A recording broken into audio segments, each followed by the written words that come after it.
Yo les gens et bienvenue dans ce chapitre et là on commence effectivement à mettre les mains dans le vif du sujet. On va commencer par découvrir un peu plus de choses sur le HTML et commencer à pratiquer véritablement au niveau de ce langage. Alors, voyons voir. Ici, je vais vous emmener à découvrir un site qui est très intéressant.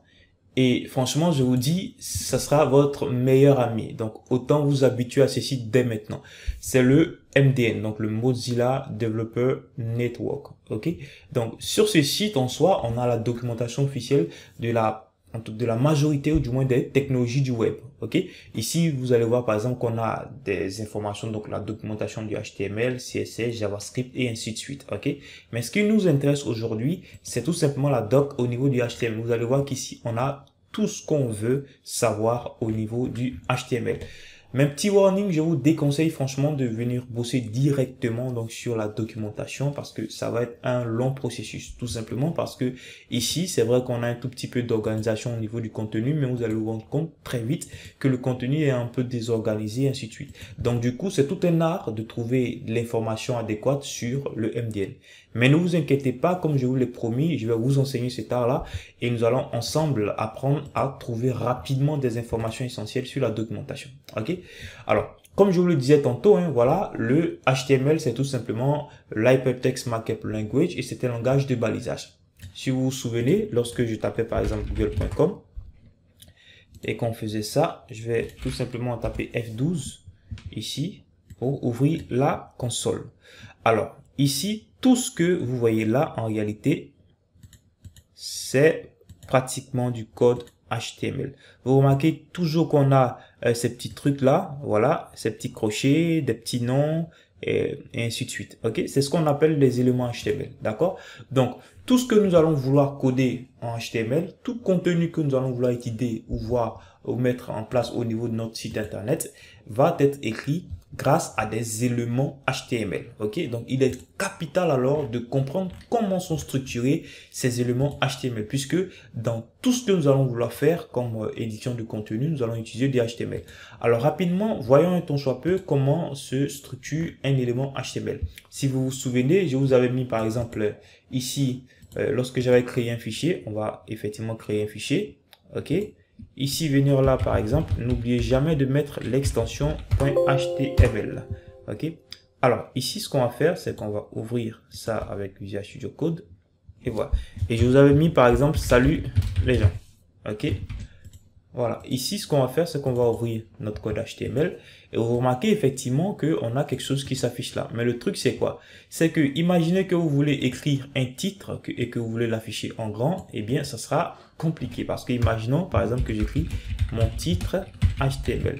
Vous allez remarquer que rien ne va changer. Ça sera toujours, voilà, la même structure et ainsi de suite. OK? Et même si, par exemple, je fais, voilà, de retour à la ligne, rien ne va se passer. D'accord? Et donc, justement, pour éditer tout type de contenu, il aura effectivement tout un tas d'éléments HTML dont nous allons avoir besoin pour coder. Alors, rapidement, voyons. Ici, voici comment est structuré un élément HTML. Dans un élément HTML, on a ce qu'on appelle les balises ouvrantes. OK? C'est ça. Les balises ouvrantes. Donc, le chevron ouvrant, le nom de l'élément et le chevron fermant. On a ensuite le contenu. Et enfin, on a la balise fermante. Remarquez ici qu'au niveau de la balise fermante, on a toujours un slash ici, un slash là, juste avant le nom de l'élément. Ce qui n'est pas le cas dans la balise ouvrante. D'accord? Donc, c'est cet ensemble qui constitue ce qu'on appelle un élément HTML. Balise ouvrante, contenu et balise fermante. D'accord? Donc, du coup, par exemple, on va rapidement prendre même ce qu'on avait vu. Voilà. Imaginez-vous que je veux tout simplement écrire un paragraphe. Alors, j'ai dit salut les amis. OK. Vous allez remarquer justement que à ce niveau, désormais, voilà, les choses vont s'afficher. Mais si j'inspecte mon élément, vous allez voir justement ici que j'ai cette fois-ci un élément HTML. Donc, vous le voyez comme je le disais. Ok, l'utilité des éléments, c'est quoi? C'est que, comme je le disais tantôt, chacun des éléments va nous permettre justement d'afficher d'une façon assez spécifique le contenu qu'on veut tout simplement exploiter. Ici, il y a quelque chose d'assez particulier, c'est la notion d'élément vide. Alors, je vous ai dit que les éléments étaient constitués comme suit, balise ouvrante, contenu et balise fermante.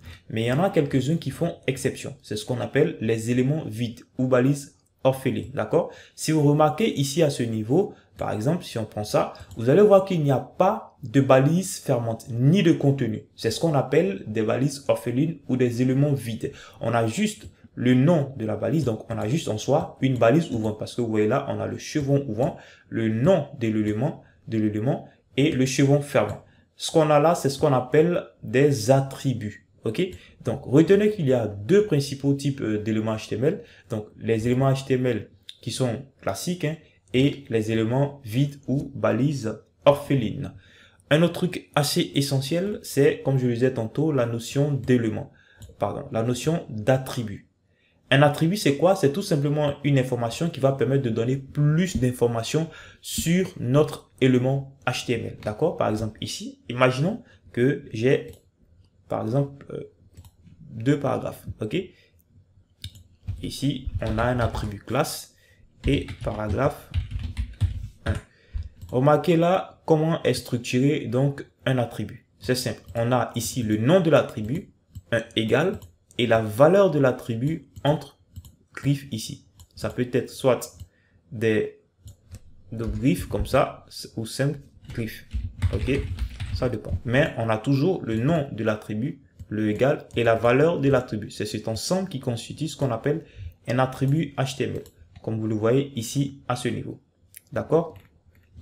Autre chose assez intéressante, c'est de faire attention donc au fait, par exemple ici, qu'on peut justement avoir plusieurs attributs, comme vous l'avez remarqué ici.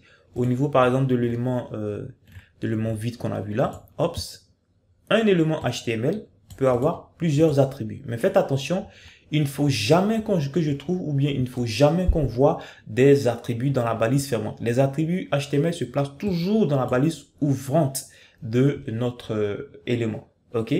Donc ici, on peut avoir plusieurs attributs HTML comme vous le voyez ici. Par exemple, cet attribut qui est appelé src et qui a sa valeur là, un autre attribut alt et qui a sa valeur là. Ne vous inquiétez pas, on va découvrir ensemble tous les attributs HTML nécessaires au niveau de ce cours. D'accord, hein? Voilà. Ici, ce qu'il est important de savoir, c'est que pour certains attributs tels que l'attribut classe, vous pouvez avoir plusieurs valeurs. Donc ici, on peut mettre ça. Bien sûr, plusieurs valeurs dans la même chaîne de caractères. Mais tenez-vous, il faut que vous sépariez en fait ces valeurs-là par un espace. Ok, donc par exemple, paragraphe 3 et ainsi de suite. Donc, on a ici des attributs multiples. On peut avoir autant de valeurs qu'on le veut ici à ce niveau. D'accord? Voilà. Et vous devez aussi faire attention à une notion très importante, c'est ce qu'on appelle l'imbrication. Je prends un exemple. Ici, on va profiter pour découvrir quelques éléments, comme je le disais. Salut les gens. D'accord? Et imaginons, comme vous le voyez ici, on a par exemple ça. Hop, vous voyez qu'on a effectivement salut les gens. Et imaginons qu'on veut mettre par exemple le mot les en gras. Justement, comme je le disais, tout ce qu'on va vouloir éditer comme type de format de contenu HTML a un élément correspondant. Donc ici, on a édité un paragraphe, mais si on veut par exemple éditer quelque chose qui est en gras, comme vous le devinez, il y a un élément à ce niveau. Donc, c'est l'élément strong. Voilà, donc je veux simplement faire en sorte que le lait ici soit en gras. D'accord? Hop, comme vous le voyez ici, c'est bon, on a notre petit lait qui est en gras. Mais remarquez là, faites attention parce que ça, c'est ce qu'on appelle le concept d'imbrication. Le fait tout simplement de créer ou du moins d'ouvrir un élément ou plusieurs éléments HTML dans un autre élément HTML déjà ouvert. Ici, il y a des risques d'erreur. Imaginons par exemple que je fais ça. Hop, on part toujours du principe que c'est seulement le lait qu'on veut mettre en gras. Ok? Et que je fais ça par exemple. Vous voyez qu'ici, c'est les gens qui est totalement en gras. Alors qu'à la base, c'est tout simplement le lait que je vais mettre en gras. Vous devez faire attention parce que lorsque vous imbriquez des éléments comme ça, vous risquez parfois donc de vous mêler un peu les pas et vous tromper. Ok? Donc, la recommandation que je vous fais pour éviter ces erreurs, c'est toujours fermer un élément dès que vous l'ouvrez. Donc ici, par exemple, on a le P. OK? Donc, je mets salut les amis. OK? Ou du moins, je vais mettre les en gras. Hop, quand je fais tabulation ici, vous voyez que l'outil nous donne de la complétion. C'est ça tout l'avantage. Donc là, dès que j'ouvre un élément, je le ferme et je mets tout simplement le contenu là. OK? Hop. Alors, c'est ce que vous devez faire en tant soit peu pour éviter donc de vous tromper. En général, les outils qu'on a ici, donc tels que les éditeurs de texte comme Visual Studio Code, nous aident à éviter ces erreurs. Mais c'est tout simplement que je tenais à attirer votre attention sur ce fait. D'accord? Donc, je crois qu'on a vu tout ce qui était essentiel. Hein, donc, la structure d'un élément HTML, la notion d'attribut, la notion d'imbrication et effectivement la notion donc d'élément vide. Alors ici, retenez toujours que pour chaque élément HTML correspond un format de contenu bien défini. Donc ne vous inquiétez pas, nous allons avoir l'occasion de découvrir tous ces éléments HTML qui nous permettent d'éditer différents types de contenus tels que des titres, des tableaux, des images, des vidéos et ainsi de suite. Alors, vous n'allez pas créer ces éléments, ils existent déjà, on aura l'occasion de les découvrir. Donc, je vous donne rendez-vous dans le prochain chapitre où nous allons rentrer dans un peu plus de détails et découvrir en fait la structure minimale du HTML, ok, ou du moins d'un document HTML. Comme vous le devinez ici à ce niveau, eh bien, c'est vrai que j'ai écrit quelques bouts de code ici, mais mon fichier HTML n'est pas au format correct. Et donc, dans le prochain chapitre, on va découvrir comment éditer un document HTML correct. C'est parti.